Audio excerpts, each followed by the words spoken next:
It's always been amazing to me how hard it is to go to the next slide. Anyway, there's one up there somewhere, but it's hidden. I could unhide it, but it's probably not worth it. So I'm just going to go on. God works in ways that are interesting.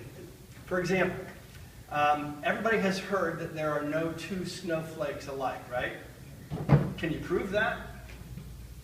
You can't, as far as I know. I mean, I don't go out on my driveway when I'm shoveling and start looking at snowflakes. I don't watch every single one as it melts on my windshield, but they tell me I've never seen any two that are alike. And they say that that's true, that every single snowflake, because of the way that it's formed up in the atmosphere with the temperature in the water, is a completely unique creation. And yet, we look at the snow and there's like billions and billions and trillions of snowflakes on a good winter, or on a normal winter, not so much now, of course. But the pattern that God uses, the point that I'm making is this, is that God never does the same thing twice, but he does the same thing over and over and over again. There's a pattern to what God does, even though he doesn't do it the same way twice. They say the same thing is true about sunrises and sunsets, that no two are ever exactly the same, and yet that happens every single day, day in and day out.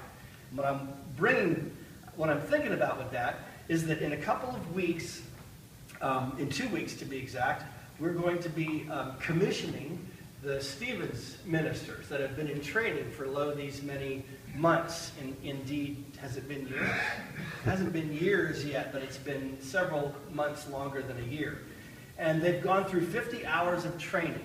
And I wanted to look at some points of comparison, and this will put a lot of pressure on them, between Jesus' disciples and Jesus training them and the kinds of things that the Stevens ministers have gone through. Because I think it's an example of how God doesn't do the same thing twice, but he does the same thing in patterns over and over again. So here, let's see if this works out. In the first place, this is Jesus sending out the 12. And they have been with him for quite some time now. And they have been doing what when they're with him? Following him, okay? But more specifically, besides just wandering around after him, what have they been doing? They've been listening to his teaching and asking him questions about it, and they have been watching him as he did his works, either healing people or casting out demons or whatever. And so now he is expecting them to go out and do the same thing. So he has been training them. In fact, there's books written. There's a huge, thick book written by B.B. Warfield of Princeton Seminary called The Training of the 12. And it's a thick book on discipleship that nobody reads anymore. But it's a good book. And it's pointing to that pattern of how God lifts up people and continues to do that through the church and trains them.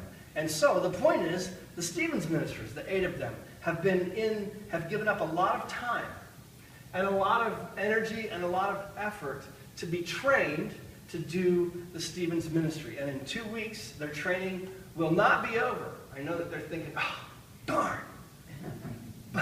But there's continuing education built into it, just like there's continuing education built into what Jesus did with the disciples. And so even after they're commissioned, they're still going to be meeting to get continuing education and supervision. So Jesus multiplies his ministry. Jesus trains people and sends them out to do what he does. And Jesus still does that today. Secondly, Jesus gave the 12 authority to do their ministry. All that they did because Jesus authorized them to go out and do it. So he shared his power with them, however you want to say that, or however you want to look at it. He gave them his authority, and they went out and did the same kinds of things that he was doing. And in the same way, the 8 Stevens ministers are going to be authorized or commissioned, which is different than ordination and so on, but it's just a way of the congregation saying, we recognize the training that you've had, and we're going to commission you to go and care for other people. So that's what's going to happen with them. They're going to be authorized by the church, by the congregation, and by all of us together for the training, recognized for the training that they've done and sent out to do it. Then, thirdly, notice that the 12 didn't carry a lot of baggage with them. This may be a little stretch as I was trying to look at this and work this out. But Jesus told them not to take extra money, not to take an extra bag, not to take certain items of clothing, but just take the bare minimum. It was a pared down affair when Jesus sent the 12 out, because I think he didn't want them to be distracted by excess baggage. He didn't want them to be distracted from what they were supposed to do with excess baggage. And so the same way, the 8 Stephen's ministers that are going to be commissioned are not going to have very much baggage. They don't have a huge ministry that they're going to carry out, in the sense that they're not going to be talking to people about increasing your church attendance. They're not going to be talking to people about increasing your giving to the church. They're not going to be talking to people about getting... That's not their role.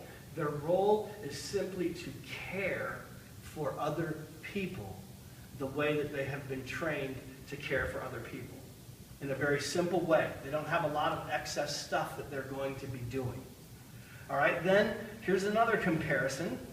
The 12 were trained to do basically 2 things, and set out to do 2 things. They were to proclaim the gospel, and they are to heal and cast out demons. In other words, bring about human wholeness and proclaim the gospel.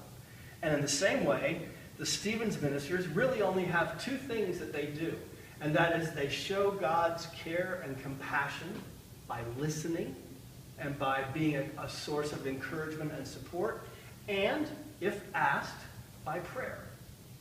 So really only 2 things: listening and encouragement, and prayer. No excess baggage, not a lot of extra stuff to do, to compassionately show God's care and concern for others. Then, notice also that the 12 were supervised by Jesus. He sent them out, and they did their thing, but in verses 30 through 32, he brings them back together and says this: the apostles gathered around Jesus and reported to him all that they had done and taught. And then, because so many people were coming and going, they did not even have a chance to eat, he said to them, "Come with me by yourselves to a quiet place and get some rest." So they went away by themselves in a boat to a solitary place. In other words, they were continuing under Jesus' oversight. He didn't just train them for a short time and then commission them and then send them out and let them go forever. Because people need to be continually close to Jesus and continually receiving from him all that they need to do what they're going to do. And so the Stephen's ministers are the same way. There's one of the interesting things that I found out about Stephen's ministry when we went to the leadership training thing was they have a long, an involved process of peer supervision. So people get together and they support and encourage one another in the ministry. So they're not just sent out and then we never see them again. Hopefully not. Goodbye, have a good time. No, they come back and we talk and encourage and support one another. Also notice, we don't hear, this is a bit of a stretch too, I think, but we don't hear the 12 telling stories, at least in the scriptures, about what they did. Now when Jesus does something, sometimes it mentions a person's name. But when the 12 do something, it doesn't mention the people's names or anything. It just sort of in general terms talks about what they did. And in the same way, and this is really important for Stephen's ministry, Stephen's ministers are trained strictly and make promises and vows about confidentiality. They don't talk, even in the peer supervision group, they don't talk about others. They don't say anything about any names. They don't talk about anything like that. It's strictly confidential. And I think that there's a reason why in the scriptures the disciples don't come back and say, "Hey, when we were down in so-and-so, you remember that Hellraiser down there? Jebediah, whatever his name was. Well, I got a hold of him, and now he doesn't have any more demons, and there's nothing like that. They just went out and they proclaimed the gospel, they cast out demons and healed, they came back and they talked about it. So that's the same way with Stephen's ministers. There's strict confidentiality. Even in that support group, there's strict confidentiality. Also, notice that the 12 have no power or authority in themselves. They only have the power and authority that Jesus gives to them. And in a real way, the Stephen's ministers, in fact, one of the phrases that they pound into you at Stephen's ministry is that Stephen's ministers are caregivers, but God is the cure giver. So Stephen's ministers only do what they've been trained to do, listen and encourage and prayerfully support others, but God is the one that brings any goodness out of it. God is the source of all of that. And so there's that same thing that the power or the authority or whatever it is that the Stephen's ministers have to do what they do is Christ. That doesn't come from them. So the 12 pointed people to the kingdom of God, to the blessings of God, and gives his people, that God gives to his people through their caring. And the living Jesus remains the only one in whom healing and wholeness are to be found. That goes with people that have been trained. That goes with anything that any of us do. The good that we do comes as a result of God working through us. It always points back to God. It always points back to what God has done for us and continues to do through us. So I would encourage you today, as you come to the Lord's Supper, by faith to receive the body and the blood of Christ, so that the life of God can be nurtured in you and then flow out from you. Let's close in a word of prayer.